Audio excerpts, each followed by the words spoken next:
Welcome to Business Startup for Boomers. This is the show that brings you inspiration and ideas to start your own boomer business. Here's your hosts, Larry Aarons and Jeff Williams. All right, we never run out of ideas for you.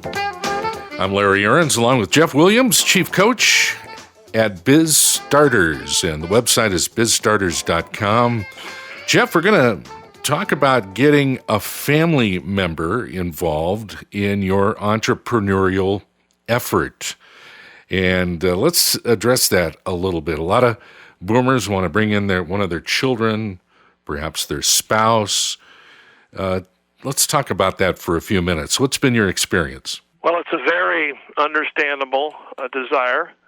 You take pride in what you're doing as an entrepreneur, and you're also very proud of, your family members, particularly your children. So you're thinking, boy, wouldn't this be great if I could do this for 4 or 5 years, get the basic flow of money and sales going, and then I'll turn it over to a child. It's a great idea. So let me give you a few tips that I've run into. I have a number of clients that have done this, so I have some firsthand experience of what the what the situation was. Mm-hmm. First of all, I think you need to be honest and considerate in approaching the relative, whether it be a spouse or a child, and saying, would this be of interest to you? Unfortunately, in some family-owned businesses, there's almost an assumption by the current generation of management that the next generation is going to want to jump in as enthusiastically as they did. In reality, according to surveys that are done pretty regularly, less than 15% of businesses, family-owned businesses, survive into the third generation. The grandkids just don't want to do it. So number one, to sit down and say, hey, here's what I'm thinking of doing here. Number two, be very clear on how you want them to be initially involved, because chances are they may be doing something else with their life now. Perhaps you have a young son or daughter who's in the first couple of years after college, working a job. They're trying to get something on their resume.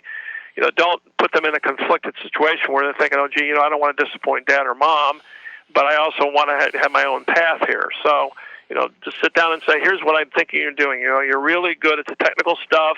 We need these things done regularly. Want to do these, on the side part-time. Number three is to talk about the time frame. And to say, what I'm thinking here is that for the next 2 years, I will act as a solo owner, and I'll grow this company to a certain level of sales, because at that point, we'll be producing enough income to pay 2 people. And I'd like you to consider, say 2 years from this month, considering coming into this. And try to stick to that, because unfortunately, sometimes in family-owned businesses, the current generation has kind of a tendency to, as that time gets closer, to back off and elongate the time. And then number 5 is to think about the financial aspect. Are you going to sell the business to the relative, or are you going to give them equity in the company, which will increase each year as they run the company? But set that out, because there can be a lot of hurt feelings after you bring a child or a spouse into the company, and they've been working really hard for a year and a half, and they don't think they're getting the financial return that you seem to have promised. There can be a lot of hurt feelings. It sounds like communication is key in this whole scenario here. Plus, I would think that you'd have to set up the mechanism, like you just said, Jeff, at the end of this, when I'm turning it over to my daughter, for example. Do I still get paid from the business? What's my role in the business? Do I take an advisory role? All this has to be laid out and written down, don't you think? Yes. Yeah, right. It's called, it's kind of a version of what they call a buy-sell agreement. Normally buy-sells, or if you sell it to some outside person that you didn't know prior to the transaction, but it can also be used for family members. Now, you're absolutely right. A couple of weeks ago, we talked about having a partner, and I gave 4 or 5, 6 things you should put down in writing. It's equally important here.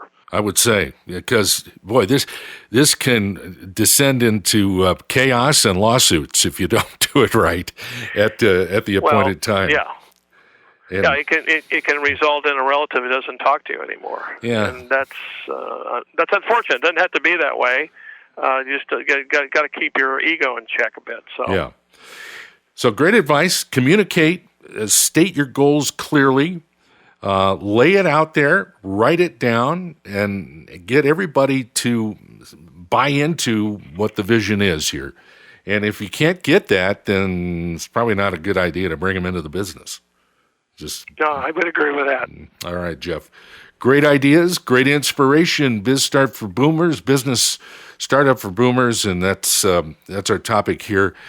Call Jeff or contact him directly for a little conference call on your business idea. If you're a boomer and you want to start a business, that's what Biz Starters is all about, bizstarters.com.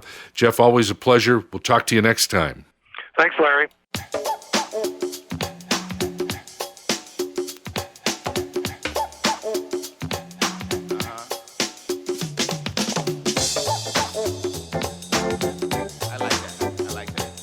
This has been Business Startup for Boomers with your hosts, Larry Aarons and Jeff Williams, the show that brings you inspiration and ideas to start your own boomer business.